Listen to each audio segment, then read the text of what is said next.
Hey guys, welcome back. I hope you are having an amazing day. Let's get right into the stories. The first one is a pro-revenge story. A little backstory. I broke up with my boyfriend Jake around 8 months ago for several reasons. One of the main issues was that he would act like an entitled jerk whenever he had the chance. You might wonder why I dated him in the first place. Well, we were good friends, shared a lot of common interests like art and gaming, and he was the first person to ask me out, so I said yes. We dated for a while, but after realizing his true colors were pretty insufferable, I left him.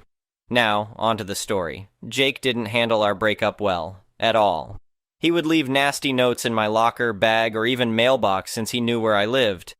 But oh, that was just the beginning. He would approach me at school and loudly proclaim how much of a, and I quote, blind and stupid idiot I was for breaking the heart of someone as nice and good looking as himself. I wish I was kidding.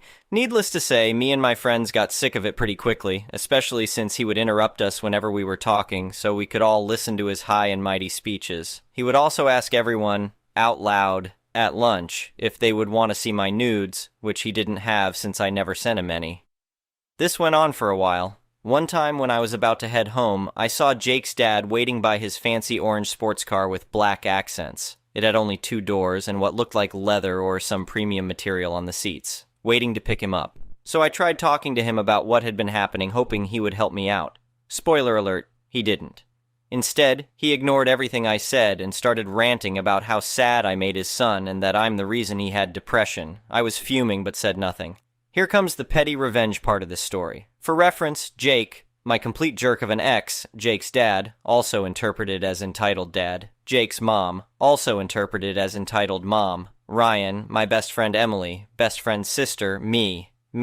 After months of putting up with his crap, since going to the school faculty wouldn't solve anything, I did try, trust me, but they said they couldn't do anything about it. Ryan came up to me one day saying that he did something pretty stupid, but that would help my situation. Apparently, Jake had hit on his sister, Emily, saying that he had always loved her and how he wants her as his girlfriend. Emily turned him down and Jake went full-on nice guy on her. Ryan, being the stereotypical overprotective older brother that he is, came up with a plan. The day after this had happened, we had a gym class. Now, since Jake is a super trashy person and leaves his stuff everywhere, even in the guys' locker room, it was pretty easy for Ryan to find Jake's jacket, which was thrown onto the floor. Mind you, that jacket was probably worth more than my whole closet.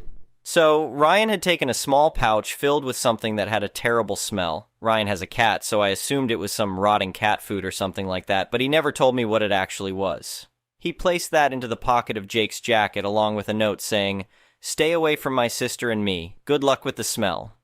Which did explain the fact that both Ryan and Jake smelled like death for a week, but Ryan said it was worth it. However, it only kept Jake off mine and Emily's backs for a couple of weeks. After the smell of death was gone, he continued his routine. But worse, mostly for Emily. He would keep up the normal bullying for me, but he would now try to grope her and send her a bunch of disgusting messages. Now onto the actual revenge part of this story. Me, Emily, and Ryan came up with a revenge plan. Ryan noticed that Jake would say lots of horrible things about me and Emily, even when he was in the boys' locker room, so he recorded it. Not only that, but he also recorded when Jake had his tirades about our breakup. Emily managed to film him trying to grope her with the help of one of her friends, and also screenshotted the messages he sent her. And I talked to his parents, or more like getting yelled at and cussed out by them when they told me, and I quote, he was justified to do those things, which I also recorded. Now with all the proof we had, we went to the principal and managed to get a meeting, having the principal, me, Emily, Ryan, and Jake. The principal presented the issue, and Jake denied everything, but when it was our turn to talk, oh boy, when it was our turn to talk. Ryan and Emily showed the recordings they had of him, but as we were doing that, the door burst open, and Jake's mom and dad came in. Jake's mom was shouting about how the principal didn't have the right to hold her son for this, and that they had to go somewhere or something like that. I couldn't care less, really. But when they went on a rant about how they did so much for this school and how they are such nice people and all the proof we had was somehow fake, I showed the recordings of them cussing me out and saying how their son was justified.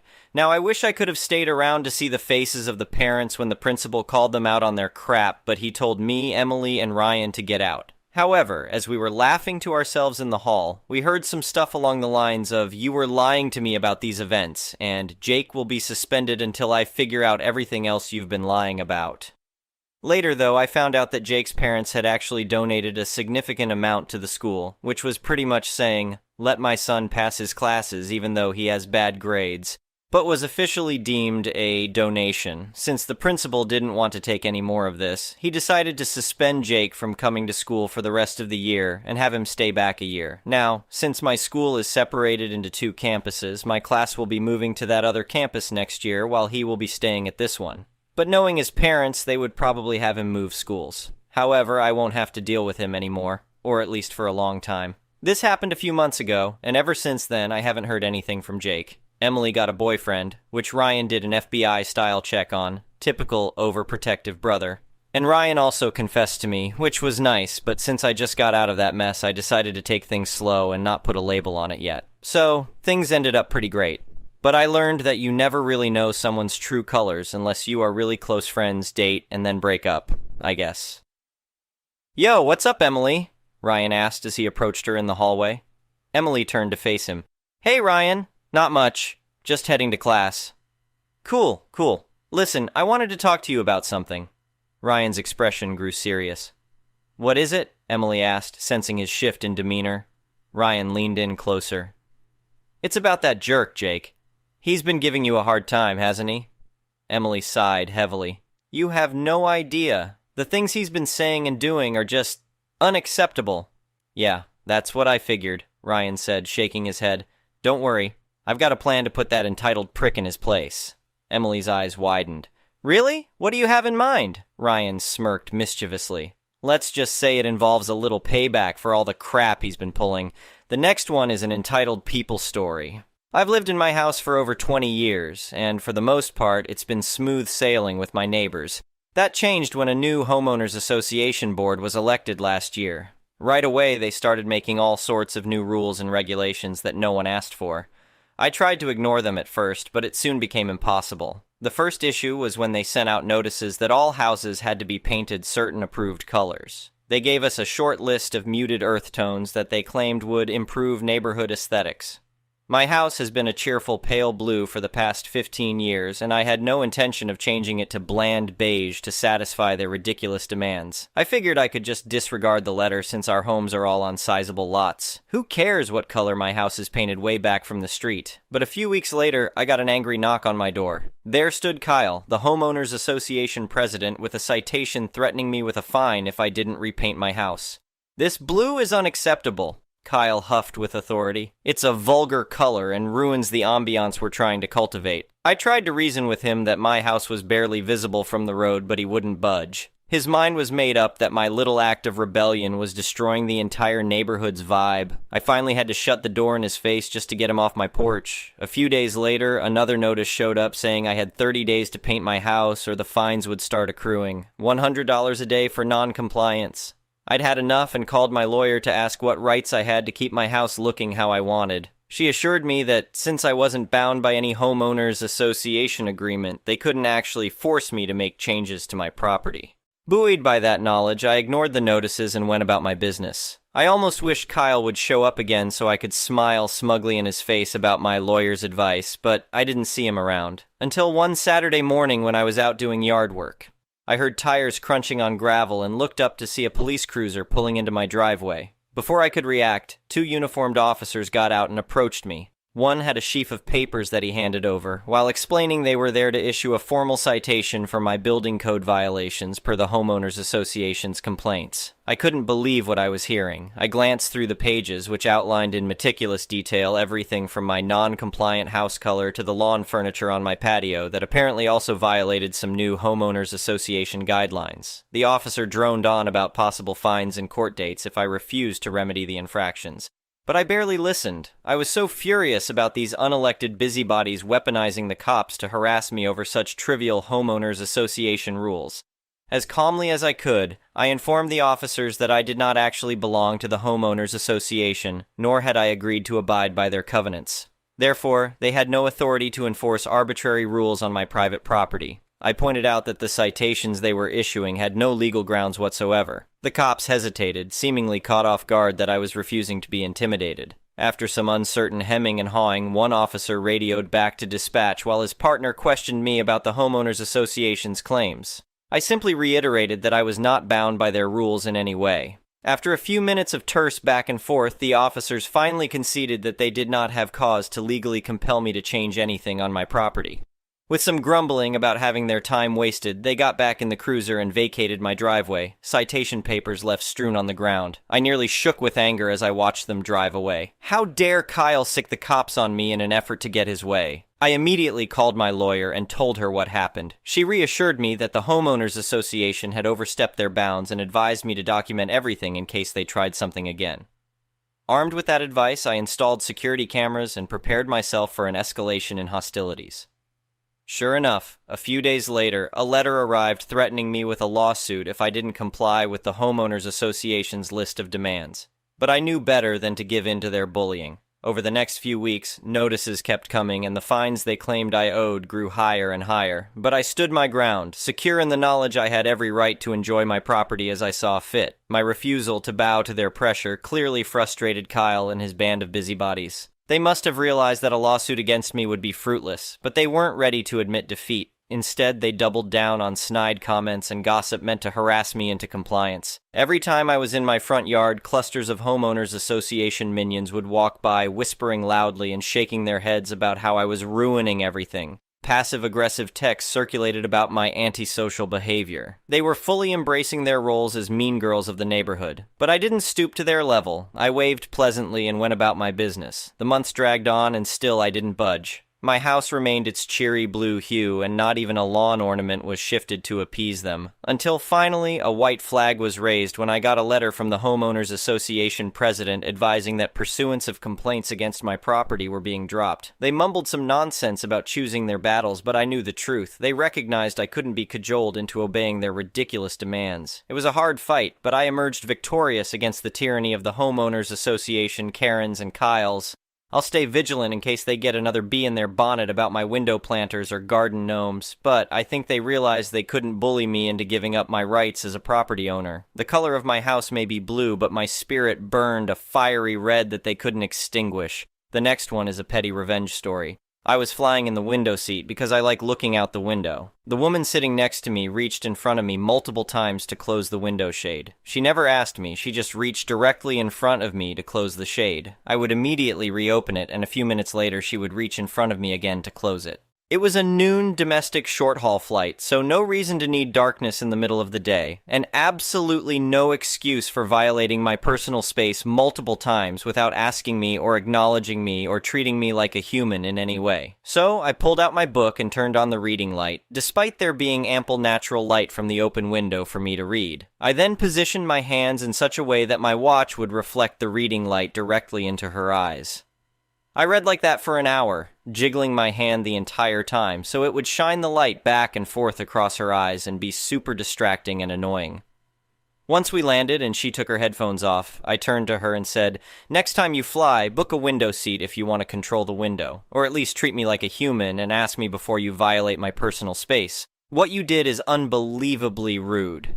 She looked so offended, and naturally she walked 2 miles per hour. Being a city walker, I easily got in front of her. Then once we were on the moving walkway, I stopped immediately in front of her. Did the same on the escalator to the curb before flipping her off the entire way to my ride. The next one is a malicious compliance story. A Karen neighbor of mine complained that my roommate and I park in the same parking spot, which is right next to the walkway up to the apartment building. Both of us ride motorcycle and both motorcycles belong to me, but my roommate rides one to get to work. She accused me of using my second bike to get a de facto reserved a parking spot when nobody in the complex has one, and said that what I'm doing is not fair and it's cheating. I said, "Okay, I'll stop parking both my bikes in one spot." She seemed satisfied with that and left. An hour later, I had all 7 of my motorcycles, 5 of them from inside the garage I rent, but it's halfway across the apartment complex, sitting in front of the apartment building, taking up every prime parking space in front of the walkway to my hall in the building. She went straight to the management to complain. The management came out and knocked on my door. "We can't have you using up every parking space."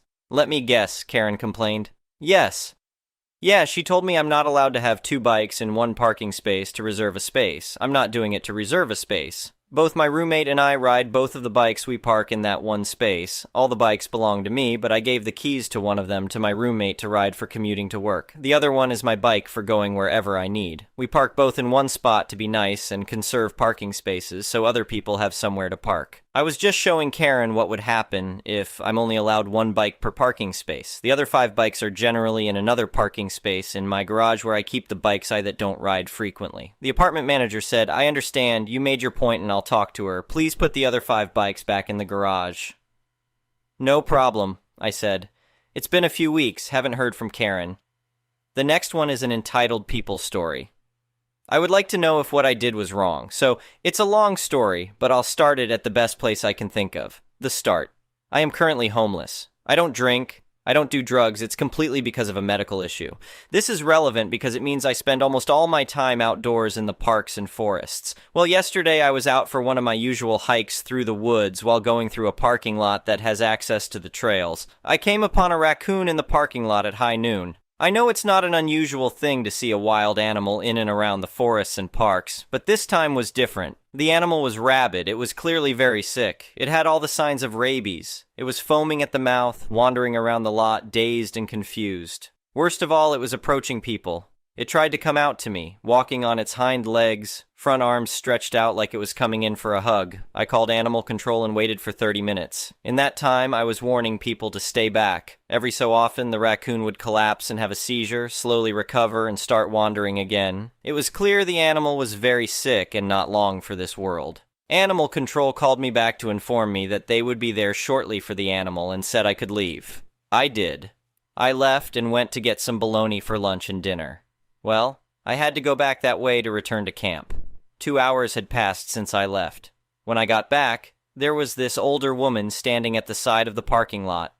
Guess what? Animal control never showed up for the thing. I called again, and I was told that they aren't coming because there's no street address to go to. That animal was suffering. I spoke with the woman who was also trying to get animal control, and honestly, we decided that the best thing to do is to show it mercy and put it out of its misery.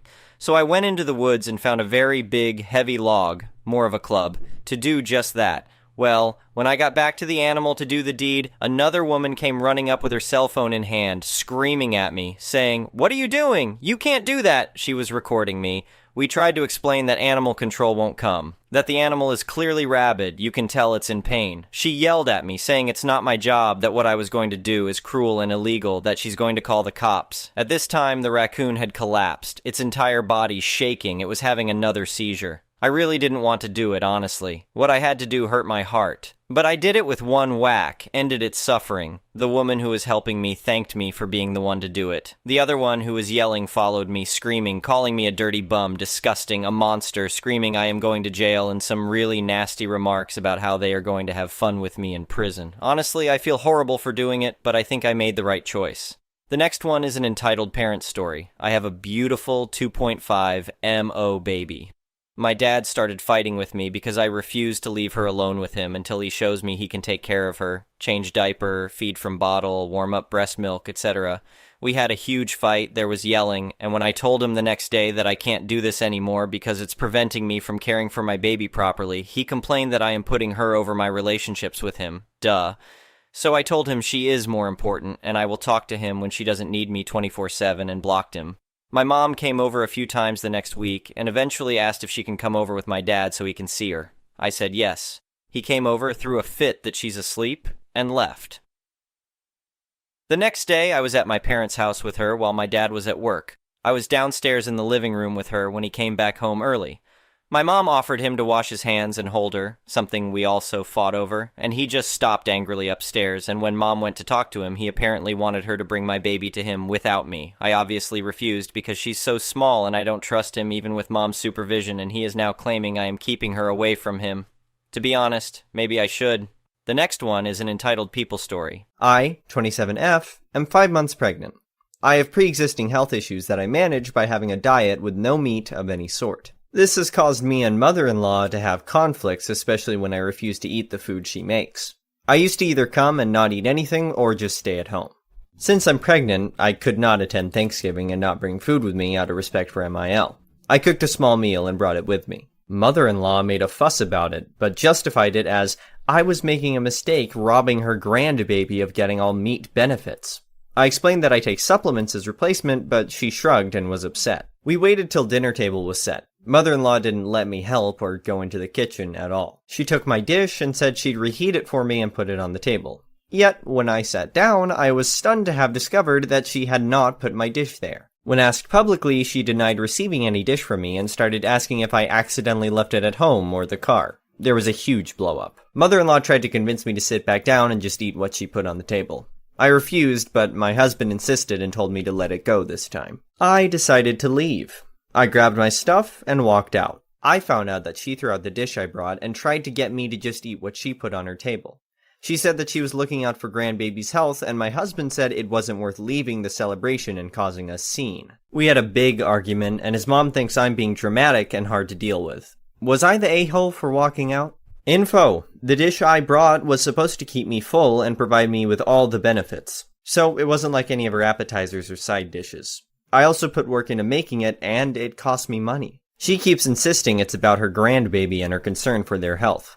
Comments said, not the a-hole. I've been in your shoes. Tell your husband to defend you, or you're out. Things will only get worse. She's gonna force you to raise that baby her way, and your husband is gonna let her. The gaslighting from her is especially scary. Literally tell your husband straight out that he either be 100% on your side from now on for everything, or you're leaving him. Do not put up with that. It will ruin your life, your marriage, and your kid. Another comment said, not the a-hole. That's a truly psycho and disrespectful thing for her to do. Your boyfriend is in the wrong for not having your back on this issue. You know your body and what it can handle at this time. It's not for anyone to decide but you. The next story is titled, Am I the a-hole for uninviting my sister-in-law and mother-in-law from everything, and saying that if my husband continues to pressure me, he'll also be uninvited? Not the a-hole. I am 7 months pregnant with my first child. The baby is also the first grandchild/nephew of my husband's family, which everyone is excited about. I lost my mother and father to the pandemic, being an only child, so there's not much in my family. Since the death of my parents, 1 year ago, my husband's family has welcomed me with open arms as part of them, and I have become very close to my mother-in-law and sister-in-law. I always wanted to have a gender reveal, and I trusted my sister-in-law to organize everything about this. With 3 days to go before the party, I started to receive messages from all my husband's relatives and even close friends congratulating me on my baby being a boy. I went to ask what happened. My sister-in-law confessed that she let it slip to my mother-in-law, and she told everyone the sex of the baby after knowing, because she couldn't hold it and took proportions beyond what they imagined. Nobody calls me to tell this. The party was cancelled and I was heartbroken, as well as extremely hurt by the two of them. Usually they accompanied me to the ultrasound shopping for the baby's room, and my mother-in-law would stay at the time of delivery. But after this breach of trust, I stopped inviting them and asked them to respect my boundaries when they pressured me to go. Honestly, I didn't even send them the baby shower invite because I really avoided contact with them as much as possible. Because everyone knew before me that it was a boy. My husband started complaining that I was pushing them away because of a mistake that could happen, and that I was being harsh. Yesterday he brought up this, and when I said that I still didn't feel comfortable with them, he said, soon you'll tell me that my mother won't be able to go to the birth. I think my face showed my response, and he started saying that I was being too hard on her because she was just excited and blah blah.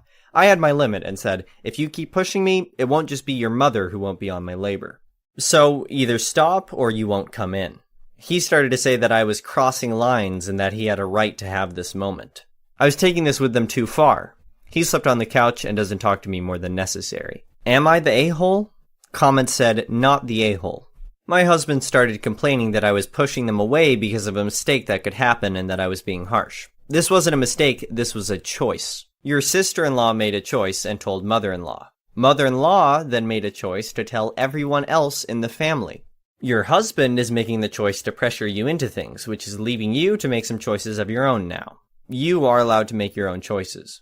Nobody, not even the husband, has a right to be in the delivery room. May seem harsh, but it's true.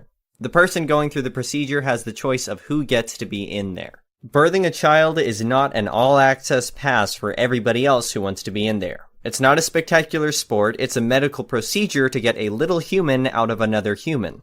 Another comment said, not the a-hole. Your sister-in-law slipping could have been an honest mistake. Your mother-in-law spreading it around was a concise choice. You may be going a little too far with your sister-in-law, again, possible accident, but your mother-in-law made her choice and is now dealing with the consequences. The last story is titled, Ex-Wife Tries to Frame Me for Theft. Background, at this point in the saga, having lost the custody battle, V is moving to NH to be with her then primary lover, now husband number 5.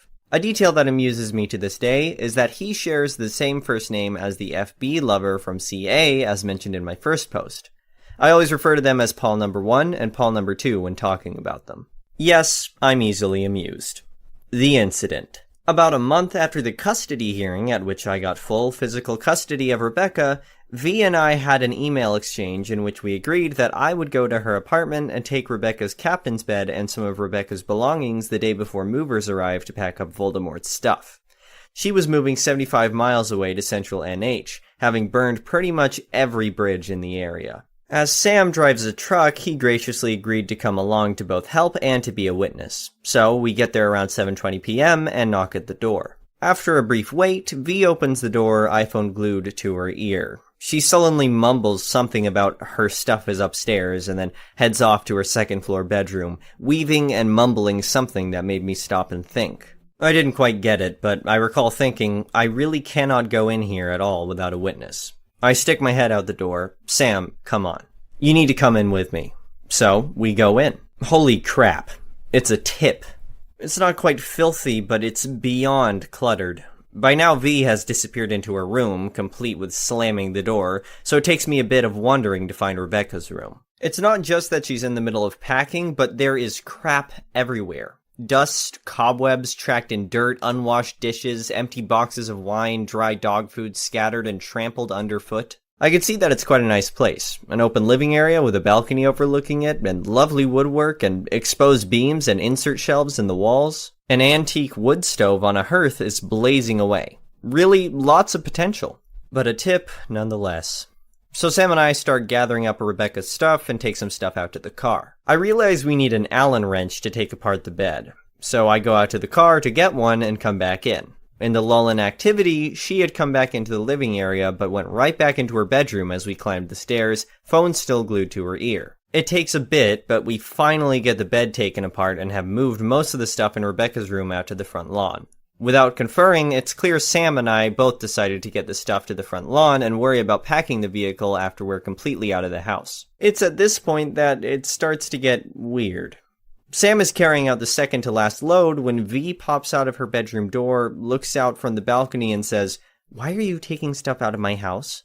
Sam drops what he's carrying and exits the house. I come out of Rebecca's room, and V clearly didn't realize I was still there, and say, "You agreed via email that we would take Rebecca's bed tonight." She looks startled and says, "Is that Rebecca's stuff?" "Of course it is. You said her stuff was in her room." "Fine." She goes back into her bedroom. I take what I'm carrying and go outside. Sam says, "Dude, that's not right. We need to call the police." "You're absolutely right." I could tell that Sam was expecting me to object, and he does a double take when he realized he wasn't going to have to convince me. "Crownsville Police Department, you're on a recorded line." "Yes, hi, my name is Jack Crow, and I live at 321 Main Street here in Crowsville."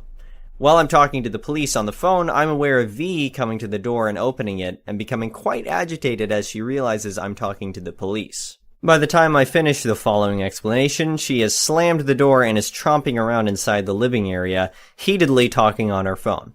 I'm at my ex-wife's apartment getting some of my daughter's belongings as we had agreed to via email, and while I'm getting the last of the stuff out of the house, she suddenly asks, "Why are you taking stuff out of my house?" So, in order to protect all parties, I'm asking that a police officer comes by to verify with Miss Crow that she agreed to this and that she is fine with what we have removed from the house.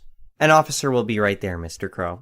As I'm waiting for the officer to arrive, leaning nonchalantly against the front of Sam's truck, Sam is standing there next to me, just shaking his head. Right about here, V throws open the front door, muttering something about having not gotten all of Rebecca's stuff, and proceeds to deposit another laundry basket piled high with clothes and other items on the front stoop, and then disappears back inside. I start to whistle, "Pop Goes the Weasel." Most of the stuff we moved is still sitting on the front lawn. We leave it there. After about 5 minutes, the officer arrives. He steps out of the patrol SUV, and I slowly approach him, arm extended to shake his hand. "Good evening, officer. I'm Jack Crow." "Evening, Mr. Crow. Allie Johnson." We shake hands. I give him a brief explanation of the situation, and he comments that I was right to call him and that he'll go speak to V. He's up there for about 2 minutes, and then he comes back down. You guys are good to go. We briefly chat with him, apologizing for having to get him involved, and he replies, no, you did the right thing. If a woman in MA says something bad about you and you've got stuff dangling between your legs, you're gonna be in trouble. I liked him a lot after that. We start loading the rest of the stuff, and he asks, how much more is in the house? Nothing, it's all out here, except that last laundry basket on the stoop that Miss Crow brought out while we were waiting for you. Oh good. I can't sit here all night. If you guys are good to go, I'll take off. Wait, what's that? What's what? I think I saw a phone in that basket. He shines his flashlight on the laundry basket on the front stoop. I walk up to the basket. An iPhone is sitting on the top of it. I pick it up, and it looks like Rebecca's old iPhone 4. It's my daughter's old phone. I'll just take it with us. I carry the basket down to my car and put it in the back seat.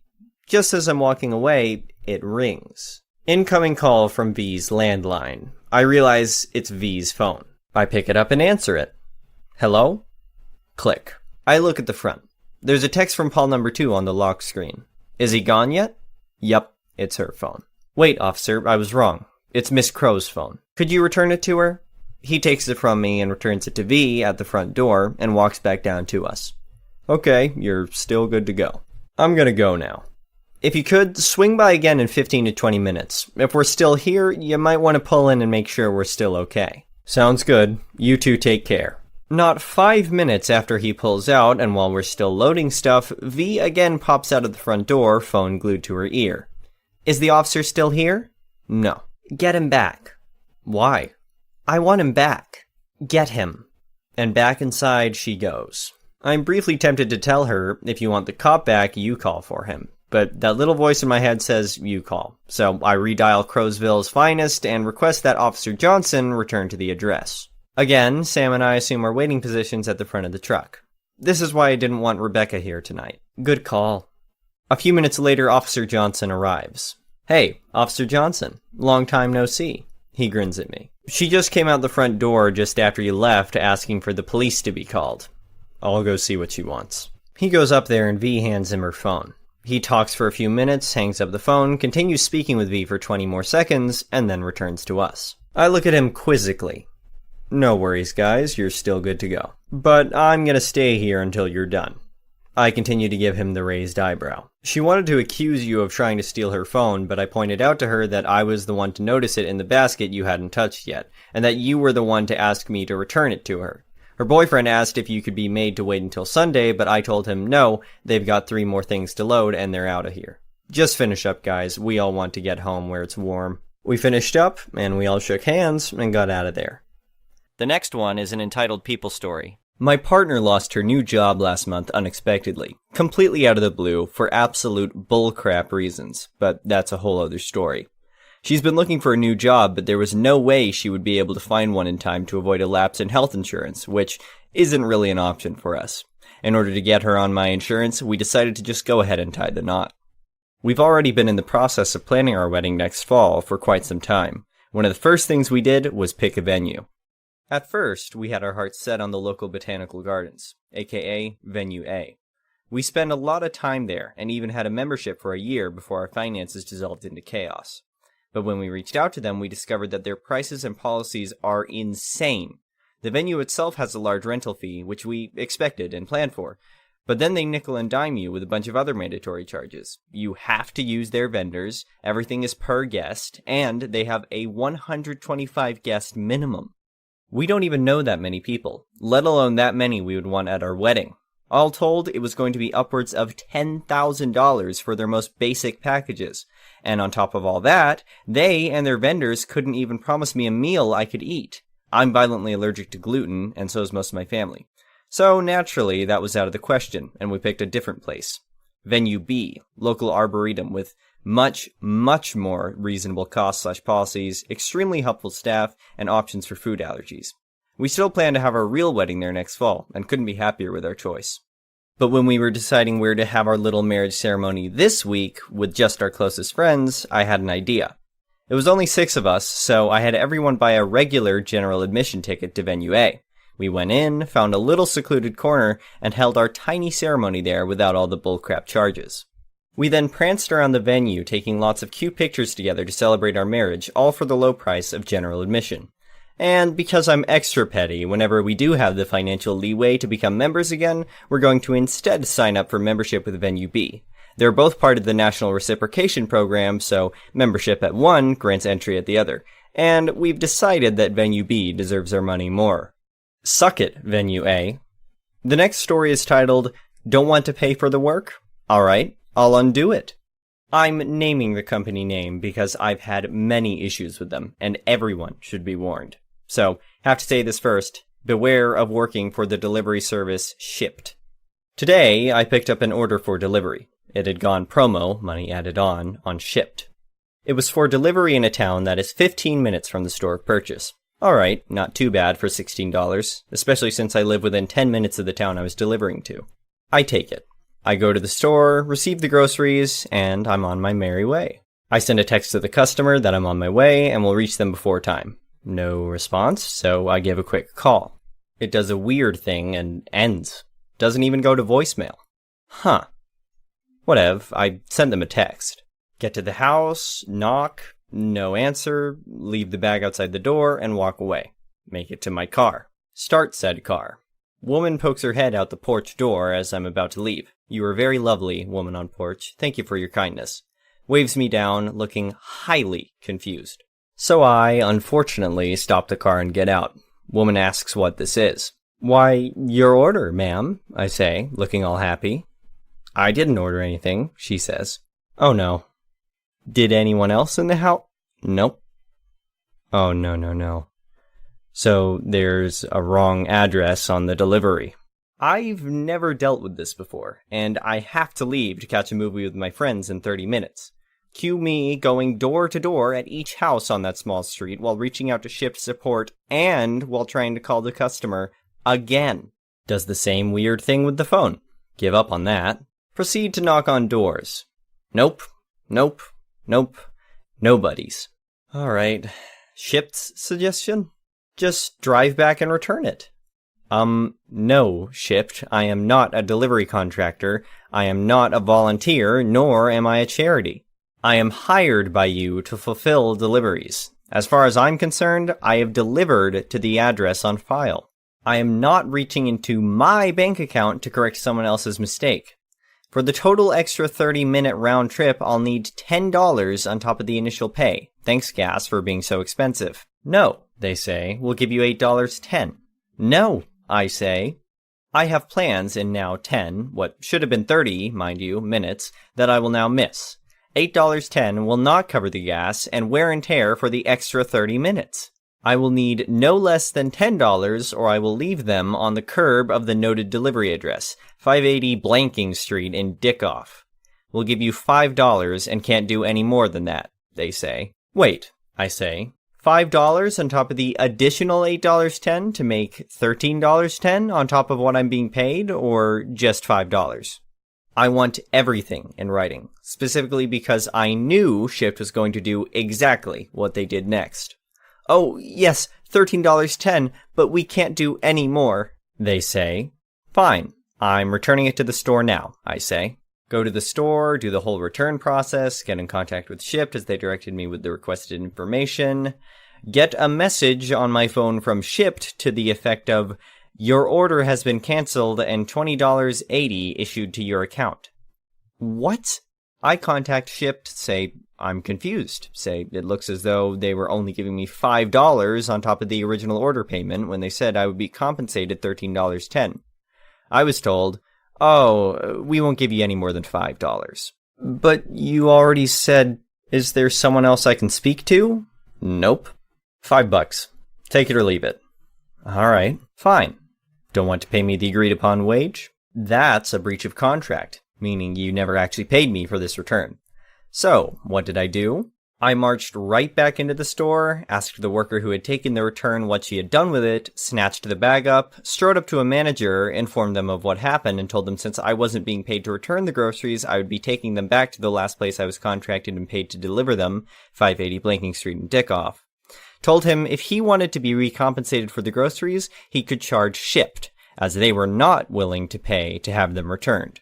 Messaged shipped from my car, informing them of this, and gave them 30 minutes. Yep, plans definitely ruined. It's now 2 hours later to rescind their rescission and pay me what they actually agreed to and owed me. Had to reach out 2 separate times because the first girl, despite me being very polite, would not go to anyone else, such as management, to ask for an exception to this policy considering they had literally told me they would pay me more. Actually had the gall to ask if I had taken items I had returned, and all I had to say in response was, "Did you pay me to return them?" Second girl was much more helpful, reached out to her team to see if anything could be done. Shipped still wouldn't be swayed, but I thanked her profusely for at least trying. So, in the end, they said they wouldn't do any more than $5. I told them, alright, I reject that offer. Just pay me for the original delivery because $5.80 is where they'll be. You can pay another shipped shopper $15 to come get them. Drove back, it was on my way home, dropped them off, and left. I'm not a charity, I don't work for free, and I certainly don't pay to work.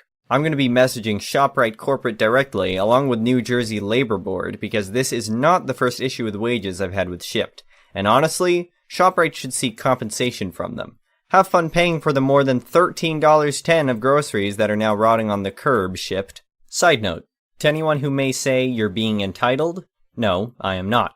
It is not entitled to expect an agreed-upon wage. It is extortion to expect me to work for less than agreed. Imagine you accepted an order from a delivery service, fulfilled that obligation, and suddenly they decided to pay you less than half for that completed order. Or you're working at a job and they suddenly cut your pay without any notice or agreement upon your part. As I explained to them, I never would have returned the groceries for $5 because it wasn't my mistake. Would have returned them no problem if it had been. And I would be paying to return them, plus the missed plans, plus the lost time. So, no. I am no way in the wrong, and I don't care what anyone who thinks otherwise has to say. The next story is titled, Cops Knocked Down My Dorm Door Because Mom Lied to Get Me Back. I attend college in Arizona, Mom and stepdad live in Maine. I've gone VLC with them over the 3 years I've been in school. The summers I've managed to get a job or internship to keep me out here. 4 months ago, Mom sent me an email telling me I was coming to Thanksgiving. She wanted the family together and had a photographer coming to take photos. So, we could fake being a happy family for a few hours. I told her I would not be coming because of my job on campus. She then called the school, who told her that A, I'm over 18, therefore they can't tell her anything. And B, when she threatened to pull me out, the awesome lady at the registers told her, good luck, he's on a full scholarship and pays for everything himself. When she realized she couldn't lie to the school, she had E-Dad call me to beg me to come. This guy stood by since I was 12 and watched my mom beat me, degrade me, lie about me, and did nothing. Duck him. I ignore his calls. She then called my bio dad, who laughed at her and hung up. We have our issues, but he's genuinely a good guy who's dealt with mental health issues his entire life. So, Thanksgiving, I woke up. School was closed that day, so I didn't have to work. Went to the gym, enjoyed a leisurely breakfast at my favorite cafe. I came home and was getting ready to throw laundry in the washer and make myself chicken and noodles in my crock pot when my door was pretty much knocked down. Campus cops and outside cops. Guess whose mom called and said her son told his 13-year-old sister, I don't talk to my siblings because they're easily swayed by mom, that he was going to bomb the school. Yeah. So, after a trip to the campus police building, them searching my room and car and finding nothing, my RA and 2 floor mates defending me, and me showing emails of my mom threatening me I'd be sorry for not coming to Thanksgiving, they apologized. I was allowed to go back to my dorm in the RA, and I managed to put the door back on. Then my grandma calls. Guess who was arrested for making a false police report? If you guessed my mom, you'd be right. The next story is titled, I Changed My Ex's Netflix Profile. I found out my STB ex-husband was having an emotional affair. His words, an affair is an affair in my eyes. I still had all the login information for our shared Netflix account, but under his email. I changed his profile photo to a rooster and the name to Babyback Idiot. And I changed my profile name to his emotional partner's name and made the pic of Lucifer from the TV show. He changed the password, but then he didn't re-sign into our son's tablet, so I had to get the password from him anyway, and he's too dumb and hasn't changed it yet. Update, I was able to mess with his account a little bit on my son's tablet. The Wi-Fi wasn't working well, so I couldn't watch anything, but I deleted a bunch of stuff from his continue watching row and messed with where he left off on other shows. The last story is titled, Scream at an Employee Because They Don't Have the Cupcakes You Want? Enjoy, my derriere dear. Okay, so this is a silly story, but it still makes me chuckle. A few months ago, I was out running errands on the weekend. One of my errands had me pick up some cupcakes from a local bakery for D&D. This local bakery makes fabulous cupcakes with unique frosting flavors. Lavender honey is my personal favorite, so they are pretty popular. Due to their popularity, I had ordered ahead. Unfortunately, the woman behind me didn't. Insert entitled Karen. As soon as she queued up, I felt slightly queasy. It was likely due to her perfume, but alas, something more was off. It did not take long for her to complain about the length of the line. There were maybe 4 people in front of me. Honestly, not that bad, but it's a small shop, so it can take some time to process everyone. Instead of looking at her phone and scrolling through Instagram like a normal human being, Karen decided to whine and moan about how slow the service was. This, of course, made everything feel infinitely slower. Once a few people had processed and she could see the glass cabinets, she decided to complain about the lack of variety. It was at this point that the front staffed employee, who was ringing up someone else, told her that what they had on display was the last of the morning batch.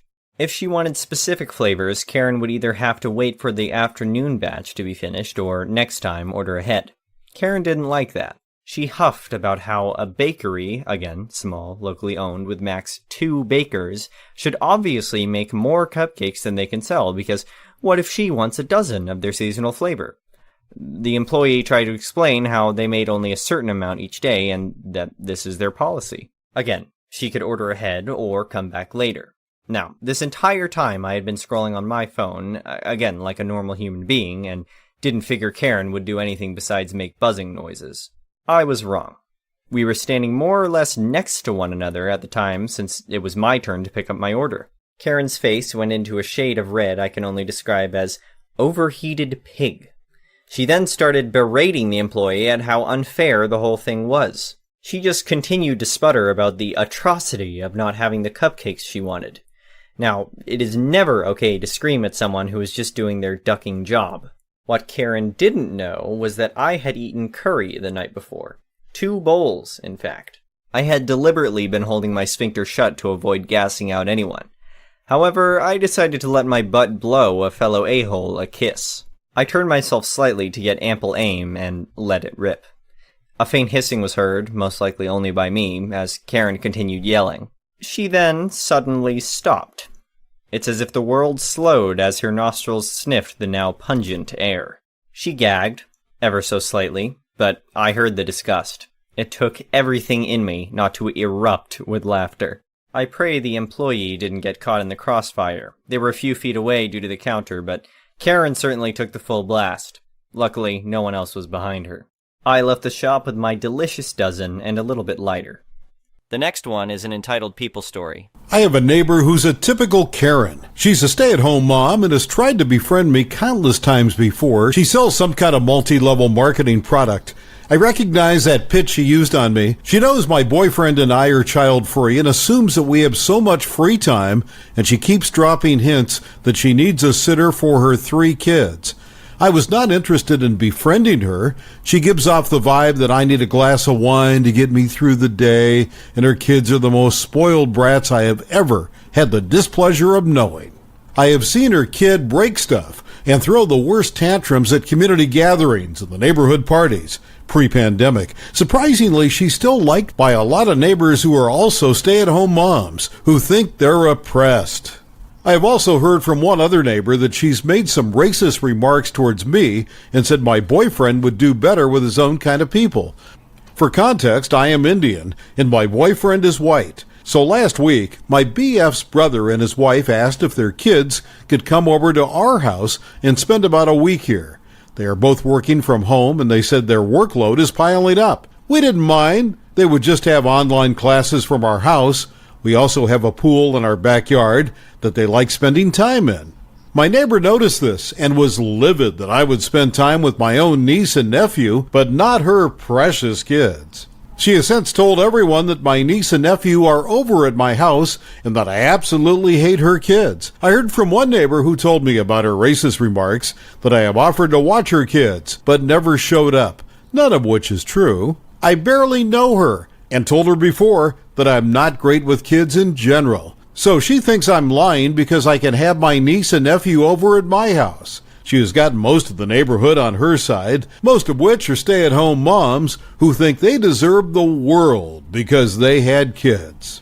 They sent me messages asking why I lied about not being good with kids and why I wouldn't offer to watch her kids when I clearly have free time because I'm CF, and every mama deserves a break. So am I the a-hole for lying? Because I like spending time with my niece and not her kids? Comment said, not the a-hole. If she can't manage to bring up kids that you would want to spend time with instead of avoiding like the plague, why would she expect you to want to babysit? Not only that, but if you hear any more comments about it, tell the people you hear it from that you've heard she's been racist towards you, and surely she doesn't want one of your kind to take care of them. Another comment said, not the a-hole. Like this mother, I had kids. Like this mother, I'm a stay-at-home mom who could do with a break. Unlike this mother, I recognize that nobody is obliged to put themselves out because I had kids. Not even the childless couple down the street. Of course, you want to spend time with your niece and nephews. They're family. And more to your point, it's your choice to spend time with them. This handful of wet sand needs to pull her head in. You being childless is no reason to expect you to watch her feral spawn. The next story is titled, Would I Be the Asshole If I Don't Share My Inheritance with My Half-Siblings? My father left my mom when I was 10 years old. He was having a baby with his girlfriend, now wife. My mom was a stay-at-home mom and didn't finish college. She had gotten pregnant with my older brother. My father was an ass and made the divorce as crappy as possible for my mom. We ended up moving in with my paternal grandparents.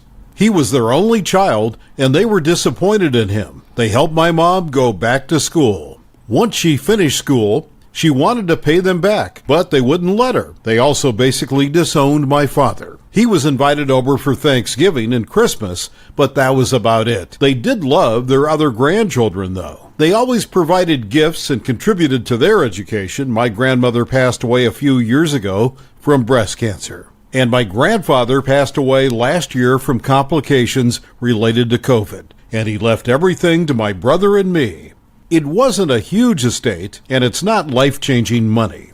Both my brother and I are well established in our careers. They left my father $500. The lawyer explained that it was a way of avoiding him being able to challenge the will. They also left each of my half-siblings $10,000. My brother and I each got over $100,000. My grandfather said that since my brother and I had grown up without a father by his choice, but his other children had then, he felt this was fair. He also left my mom his house and some money. She had been taking care of them for a long time, and they never stopped thinking of her as a daughter. My father approached my brother and I recently saying that his other kids are struggling with their finances and that we should split everything with them since we really don't need the money. He also tried to get my mom to renounce her inheritance. She laughed in his face and asked for all the child support he owed. I get that's not my half-siblings' fault, but they had a dad to take care of them growing up and we didn't. So neither my brother nor I agreed to share. Now my father, his wife, and all my half-siblings are calling us a-holes for being so greedy and not helping them through the hard times they are going through. Am I the a-hole? Comment said, not the a-hole. You know that your sperm donor isn't going to leave you or your brother anything when he does. Your grandmother and grandfather loved you and wanted to help you guys. And I'm glad that your mom had their support. They sound like wonderful people. Another comment said, not the a-hole. It's not your father's money to distribute. It's your grandfather's. He clearly knew what he wanted to do with his property. Your dad is the a-hole here for thinking he's entitled to something that's clearly not his. I'm so glad you had such loving grandparents who saw how great your mom was and how awful your father was. Another comment said, not the a-hole. Your grandparents made extremely deliberate choices since they gave their son $500 and your half-siblings $10,000. To do anything other than his wishes would be to disrespect him, because a last will and testament speaks for the dead. If for some reason you want to be generous, fund a charity that you or your grandparents supported, instead of relatives who they didn't want to bequeath anything to.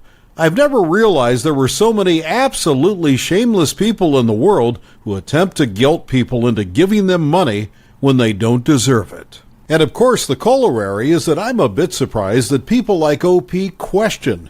They're not handing over money to greedy people and feel guilty about it.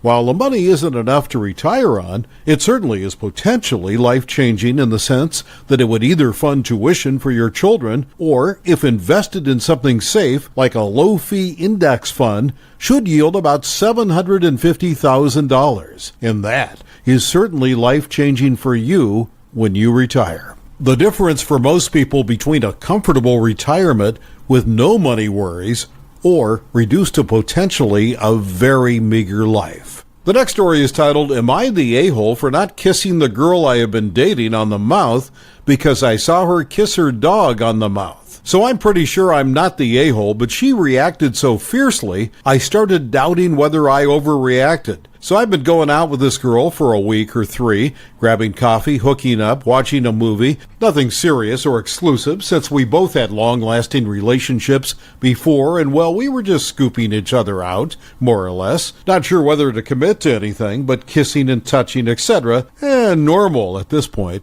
So I take her back to her place this morning. We enter, and her dog jumps up at her. She pets him, and so forth. Then she allows her dog to lick her face and mouth. And let me be clear, she was speaking while she did this, so no doubt her tongue even got in her mouth. Well, I'm just grossed out at this point. So I wait a moment, given I want to say goodbye before driving back home, and she pretty much walks at me, thanks me for a nice evening, and goes in for the kiss. Well, I obviously push her away, not hard or anything, just to keep our distance, and say, yeah, it was lovely. Well, she starts raising her voice about me not allowing her to kiss me, and asks me why. So I tell her, the dog just licked her mouth, so that's gross. She starts calling me names, saying that I'm being a douchebag and a pussy, and every other name in the book, to the points where tears well in her eyes. And all her neighbors are probably awake. So I just walk out and go home, pretty stunned about the whole situation. Yeah, I'm just confused. I don't think it was being a douche, and I've never seen her act like this before. Maybe I was a douche somehow. Comment said, not the a-hole. She most likely lashed out because she was embarrassed. Still makes her the a-hole, though. You're not an a-hole for being grossed out, and now she knows that you don't like kissing her after that. I would just forget about it. Another comment said, not the a-hole. I get that people love their dogs and find it perfectly acceptable to have it lick their mouths. However, I find it gross and would act in the exact same way. She was TA for getting so irate at you. She isn't girlfriend material, dude. The next story is titled, Am I the a-hole for not letting my neighbor park in my driveway and possibly calling a tow truck? Now hear me out. I'm a 22-year-old female. My boyfriend is 25-year-old male. Just recently moved out of a 1-bedroom apartment to a beautiful 3-bedroom house. My aunt's friend, Jay, is loaded with houses. She had about 5 houses. We offered to fill space and rent out one of her local houses that she never uses. She loved the idea, and we made all the plans and went to check it out about a week later.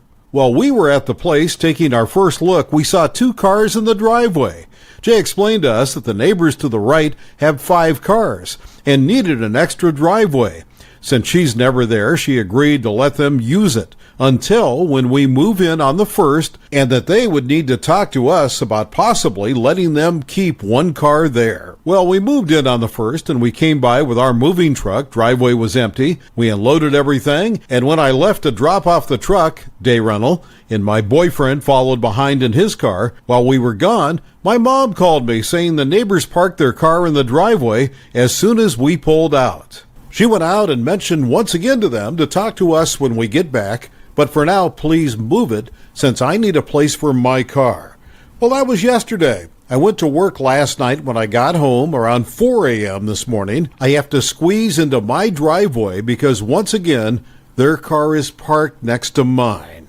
I felt so disrespected and ignored that I'm not sure what to do. They wait until I leave, so I can't do anything. Now my sister says that I'm an a-hole due to having only one car, and my driveway can squeeze in 2 cars. However, I have a lot of worries. Even though I do only have one car, I do have a lot of family that visits. I also worry about damages to mine or his car. Not to mention his car is constantly breaking down from what I've heard. Comment said, not the a-hole. When you pay to rent a house, you're also paying for the yard, the driveway, and other outdoor spaces. If they're being sneaky when they park there, leave a note on their windshield, letting them know they can't park there anymore. Another comment said, not the a-hole. It's your driveway that you are paying for. If he wants space that badly, charge him rent to use it. Otherwise, he needs to keep his property on his property. You should not have to worry about having access to your own home just because they have too many vehicles.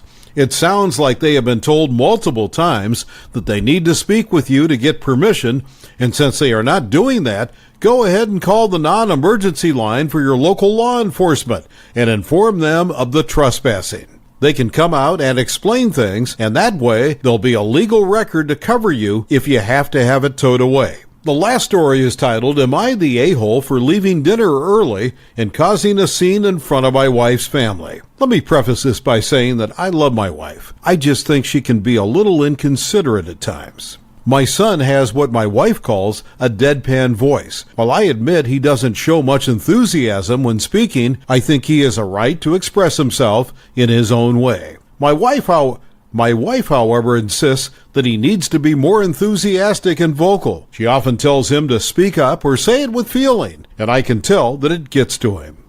My wife recently started taking a different approach, which I can tell really bothers him. When addressing him, she talks in the most enthusiastic voice she can muster. She'll even go so far as to clap her hands and make facial expressions as she talks to him. How was school today? Tell me about it. Speak loudly and with enthusiasm.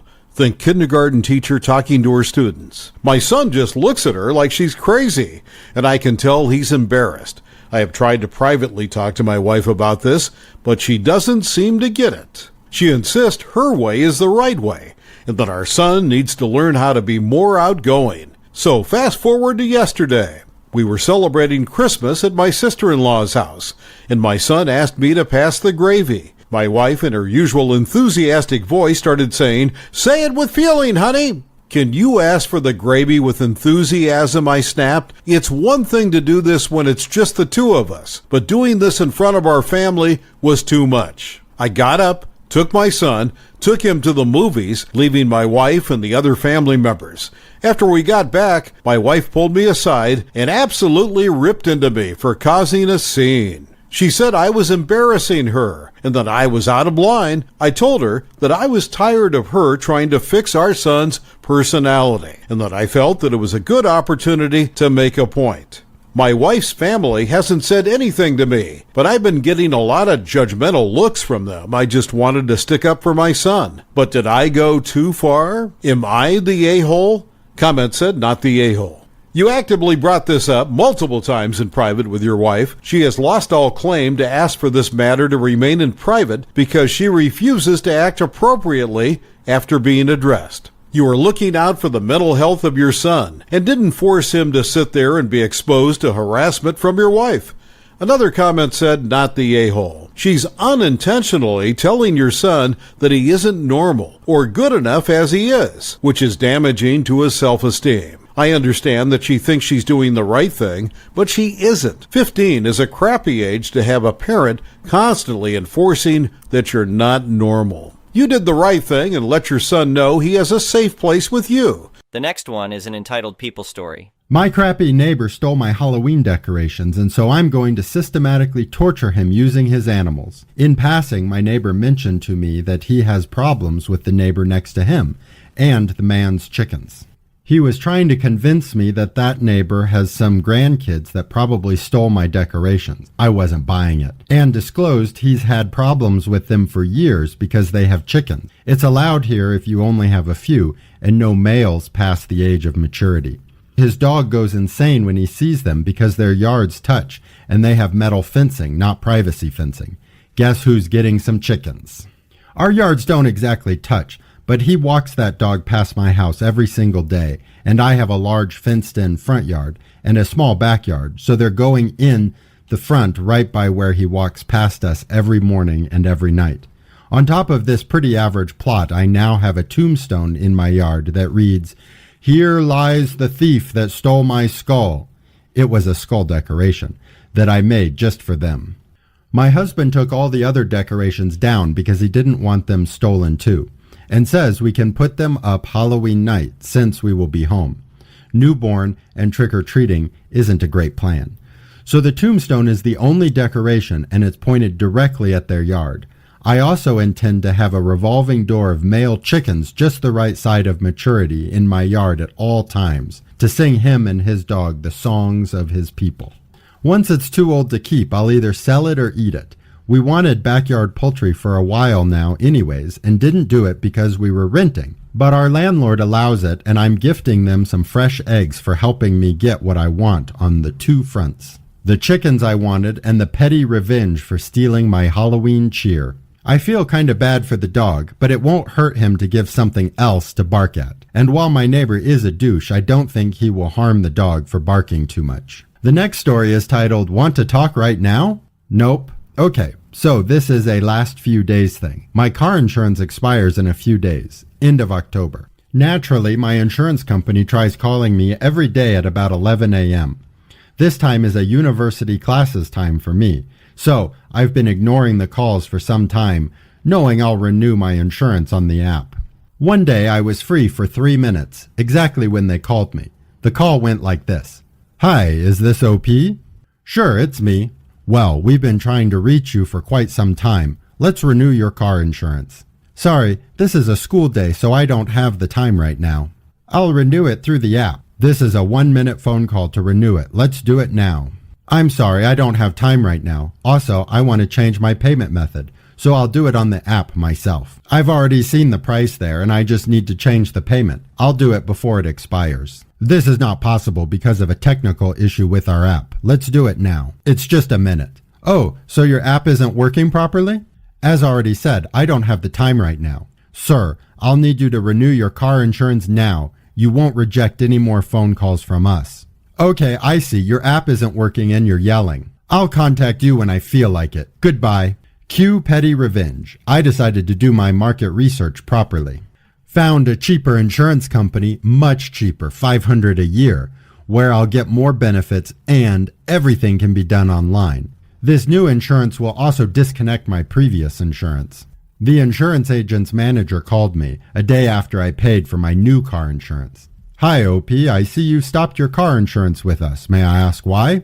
I tells him the whole story, suggests him to listen to the phone call as their calls are recorded. Thanks for the info. Today, I got an email from this manager. That agent had a lot of prior complaints, and he wanted to make sure I knew she was put on a non-paid leave indefinitely. Also apologized multiple times and gave me his personal number in case I'll need anything from this company. Revenge is best served quietly, especially when it's petty. The next story is titled, "Happy Outcome with a Side of Pettiness." I was treated badly at my local primary school as a kid. The only year I wasn't ostracized and bullied by students and teachers was when a manipulative brat befriended me and held it over my head. The librarian was the only adult who was consistently kind to me and was even understanding when I lost my crap in class after months of being laughed at, teased, and set up to be humiliated with no help from the teachers, even though I desperately tried to be a good kid worthy of it. That teacher shat down my throat when I finally got upset. Books were the only true friend I had. I eventually got an award for my endeavors. When I was working full-time in a great office 7 years ago, I thought about paying it forward. Fortunately, when I looked up my school, the same librarian was still working there and was the one who updated their website, so I was able to email her and thank her. I also asked for a way to donate if there was any books she wanted. She was truly pleased. I bought $100 worth of books on her list and had them sent to the school directly, simply because I thought a financial donation would be redirected. No money for the classrooms with teachers who were complicit in the bullying and allowed me to be sexually harassed. For the sports teachers who gleefully allowed me to be picked last. a undiagnosed disabled girl who needed OT, hit puberty early, and had no means to get better physical skills. Nor for the music teachers who wouldn't let me touch an instrument other than a recorder. That earned me screams from my parents, because I wasn't a rich kid already getting music lessons with their own instrument from elsewhere. The last story is titled, Narcissist Parents Wanted Me to Trade Houses with Them Because I Got a Slightly Better One, and then literally stole my air conditioners when I refused to give them money. I'm going to start off this by saying that if you have a house and don't have cameras, get cameras. I have some now, but I should have gotten them sooner. I live in a typical manufactured home in Arizona. My parents also live in one just a few streets over. Despite how close we are, I'm VLC because they are just bad people. They treated me okay as a kid. But things changed as soon as I was in my late teens. I was expected to do more and pay my way as soon as I finished high school. That was fair. I was an adult by then after all. But my parents wanted a lot more in rent than what I'd have to pay to get my own apartment. I'd have had next to nothing left of my monthly paycheck if I'd given them what they wanted. So I refused to give them more than their fair amount, plus a share in utilities. And I started buying my own food as well. My father openly said this was not good enough, and my parents filed official paperwork to evict me when I refused to cater to their demands. I left home and got an apartment with my best friend. 5 years later, and I bought my own house in a neighborhood not far from my parents'. It's just a manufactured home on a small property, but it was so damn cheap that I couldn't turn it down. And my monthly mortgage isn't bad either. I even moved my best friend in to help me cover the bills. We were already used to living in the same space, and the house gave us much more room. I may even let another friend move in to get more rent money for the mortgage because I've got one room that's left unused right now since the house is a 3-bedroom. My parents, though, somehow didn't like my independence from them. Did they want me to fail or something? I don't know. But the incident that caused the VLC was when they demanded I trade houses with them. Yes, you heard that correctly. They wanted to trade. Their manufactured home is smaller and older than mine and has one less bedroom. And their yard is smaller too. Not that either of us have any grass. It is Arizona after all. When they first saw my place, they looked pissed. After a couple more visits, my father said it wasn't fair that I was doing better than them, and I was rubbing my nicer house in their faces. It's just an old manufactured home in one of the hottest states in the U.S. Seriously. What's to brag about? But I guess having something even slightly better than what my parents had irked them. And as I have already said, they demanded we trade houses because of it. My friend who lives with me literally fell onto the couch laughing when they said that. And I couldn't help but join in. My father said it was not funny. And to give him what he wants. When I recovered my composure, I said he and my mother were not entitled to my house, or anything I own for that matter. And then told them to get the duck out. After that, we barely spoke. And then the pandemic hit. Didn't really change my life much. I like the peace and quiet, and my friend knows to leave me alone most of the time. My father, however, got laid off. And he struggled to find another job. He ended up working in the local Mardo walls for half the year before getting a better paying job. I did get a kick out of seeing him there when I was shopping for groceries. But as much as I hate him, I'm not going to call him a bad employee. He did fine, but during that time, he and my mother kept calling me and asking for money. And I know what y'all are thinking. Don't lend them anything. They don't want loans, they wanted handouts. Why? Because they raised me and I owed them. I said if they didn't want the cost of raising a kid, they shouldn't have had one. A few weeks ago, though, my mother called me begging for money because their dinosaur of a window AC unit finally crapped out. I told them I was not giving them anything, and they were too cheap to replace that old AC unit for a long time, so I wasn't going to buy them a new one. My mother then complained about how I have two in my house, and the least I could do was give them one. I then said that maybe if she and my father weren't always pissing away their money on beer and MJ all the time, they'd have the money to buy another AC. Then I said I wasn't giving them one of mine or any money. End of story. Only it wasn't the end of the story. A few days later, I came home from work to find my house had been broken into. My front door locks were drilled out and both of my window AC units were gone. Nothing else was stolen, but they went out of their way to make a huge mess for some stupid reason. Probably to make it look like a typical robbery or something. I knew it had to have been my parents and called the police. I told the police that I heavily suspected my parents of the theft because they acted entitled to my stuff, even though I'm a grown man that doesn't live with them. I went with the police to my parents' house, and sure enough, they had both my AC units going in their windows. When I confronted my parents, they obviously denied the theft, then claimed they already owned the AC units. But statements from their neighbors said otherwise. But my parents still denied the theft. I bought both AC units used online years ago, which means I had no receipt for them. So I figured my only option was to look for witnesses in my own neighborhood. And as luck would have it, a neighbor across the street had security cameras, and the edge of one of them caught just enough to see my parents showing up in my father's truck. My father could be seen walking with a cordless power drill in hand, and a few minutes later they came back to the truck with my AC units. Then went back in to ransack the place, I'm guessing. With this evidence in hand, police had cause to arrest my parents. At first, both acted like they had done nothing wrong, but I convinced the police to let me do the talking. I said they could either return the AC units to my home and clean up the mess they made, or I'd let the police arrest them both right there. They'd already stolen from me, lied to police, trespassed, vandalized my house, broke my front door locks, and there was video evidence of what they had done.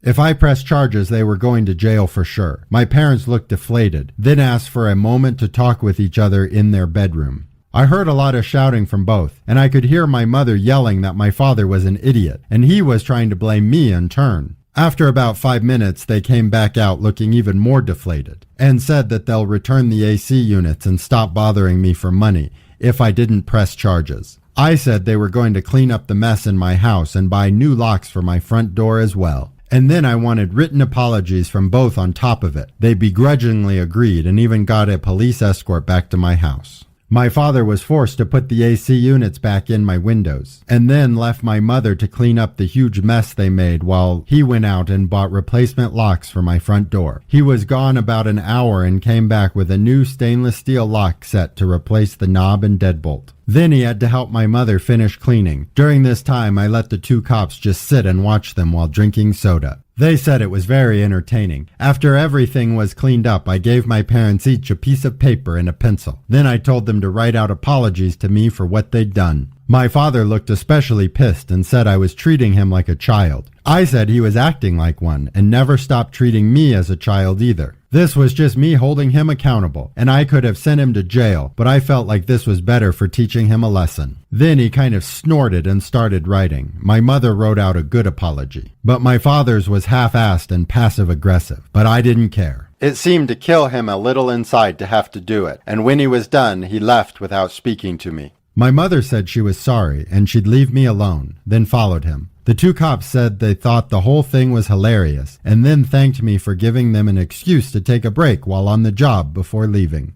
Not long after, I shelled out to get some cameras for the exterior of my house, so if someone tries to break in again, I'll get it on video. I only have 2 cameras, but added a couple more fake ones that look real enough just to scare people off. I haven't heard a peep from my parents. But their next-door neighbor told me they went and bought a new AC unit. Guess they had the money for one after all. Makes me wonder how high they were when they thought it was a good idea to steal from me. Maybe having lean pockets for a while will teach them. Then again, they are who they are after all.